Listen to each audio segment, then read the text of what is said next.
Marcelo Vega. El Valerio. Atención, Pedro Reyes. Y el gol de Chile. Ahí estaba Pedro Reyes. Liberaron un poco de la presión de la marca al Coto Sierra y junto a Marcelo Vega la figura de este partido. Una pelota muy profunda y está Salas. Salas. Muy profunda de Marcelo Vega. Y Salas no perdona. Llega Chile con 5. La está pidiendo Carreño. Vega la va a levantar, la levanta para que aparezca Carreño. Salas. Marcelo. Carreño se la puso. Matador.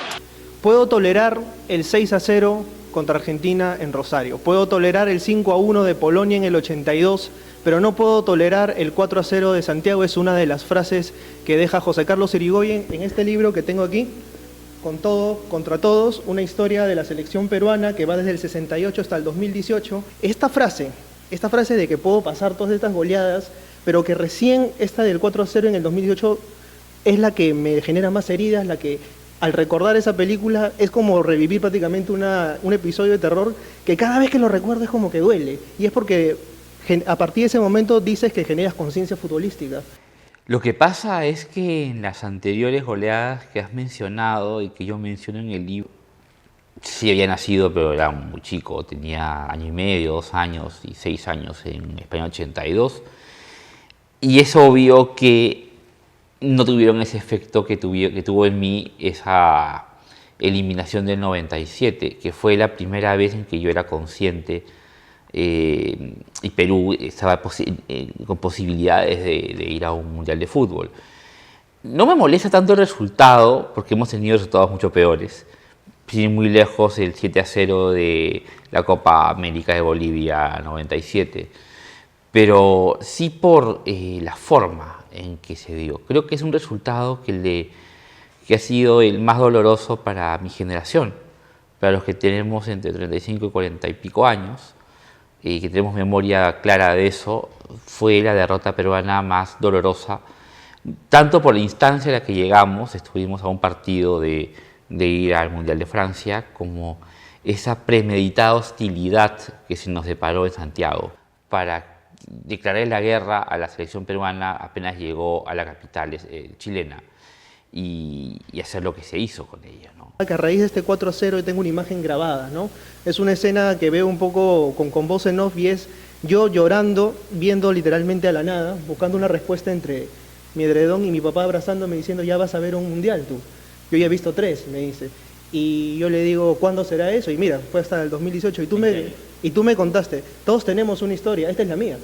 Todos tenemos historias con la selección peruana. Volviendo justo a ese 4-0, nunca voy a olvidar cuando esa noche de octubre salí a la calle y no había nadie. Era una ciudad desierta, Lima. Una ciudad que estaba preparándose para celebrar y no había nadie en la calle, ¿no? Esas cosas te marcan como hincha.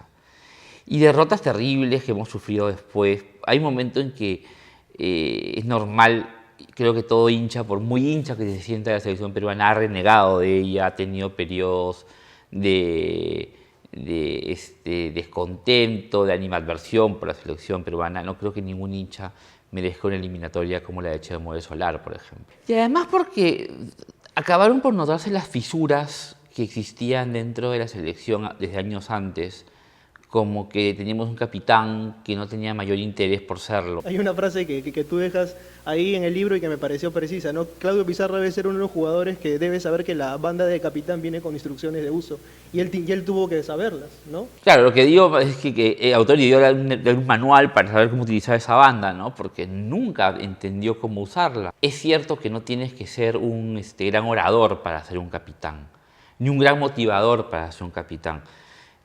Chumpitaz no era pues un tipo elocuente, pero tenía cierta personalidad que le permitía el liderazgo con la tinta de la selección peruana. Pizarro no. O sea, Pizarro es un excelente jugador, que lo pongo en el libro, es los mejores delanteros que ha tenido el Perú en su historia, pero no es un líder, no es un capitán, no es un referente de la selección. O sea, a mucha gente le sorprende que un gran jugador en Alemania, y que ha jugado durante más de 16 años por Perú, en Alemania, ¿no? Y 16 años en Perú, en la selección, no son un referente. Yo no creo que lo sea. O sea, para ser un referente con la selección, tienes que haber tenido grandes partidos con la selección. Yo no recuerdo grandes partidos de Pizarro con la selección. Recuerdo algunos en que jugó bien, ¿no? El Perú-Ecuador en Lima con Marcarián, ese 2-2 con Bolivia en la Copa América de 2007. Sí, claro, pero podemos contar dos más si quieres, pero es un referente. Para mí referentes son Pablo Guerrero, Alfredo Farfán, Solano, el Chorri Palacios, me parece que son referentes de la selección. Pizarro nunca brilló con ella, Pizarro nunca cumplió con ella. A Pizarro se le dio una responsabilidad que fue la capitanía que nunca supo cómo asumir. ¿Ha sido el recambio generacional una tendencia repetitiva en la selección peruana, lo que no ha permitido que podamos refrescar, digamos, esos 11 que no nos han llevado finalmente a los mundiales? El recambio ya se avisoraba, o sea, un recambio fuerte a partir del final de eliminatorias del Mundial Español, pero nunca llegó a llevarse a cabo hasta que fue estrictamente necesario. Lo intentó Tan, lo intentó Barak, y los resultados fueron que al final, cuando debía jugarse la eliminatoria y después de haber probado un montón de jugadores nuevos o que eran suplentes hacía muchos años, se insistió con los jugadores de siempre. Y con los jugadores de siempre estuvimos a punto de sacar a Argentina del Mundial, lo cual te habla de que sí había una calidad importante, a pesar de que eran jugadores que ya habían dado lo mejor que podían dar. Pero esta insistencia en no hacer el recambio, en no quemar las etapas que debían quemarse, provocó que cuando esos jugadores se retiraron ya para 1986-1987, lo que quedó para las eliminatorias de Italia era un Perú muy menguado, un Perú en el que se notaba que no se había trabajado las estructuras de divisiones inferiores, pero también es cierto que el fútbol son ciclos. Con la excepción de Alemania y de Brasil, todos los demás países tienen ciclos de jugadores que algunos son mejores que otros, recambios generacionales que no son tan afortunados. Perú tuvo una etapa en que hubo un recambio generacional abundante, ¿no? Pasamos de Perico León, de Cruzado, de Mifflin, de Chale, a Oblitas, a Cueto, a Velázquez y después a Franco Navarro y a Uribe.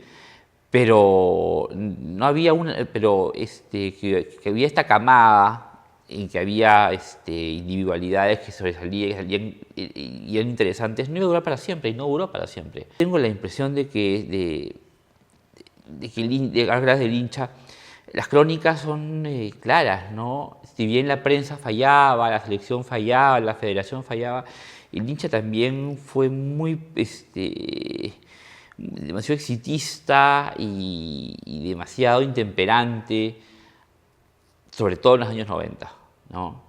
Creo que después los resultados y los encontronazos nos hicieron volvernos un poco más tolerantes y un poco más pacientes.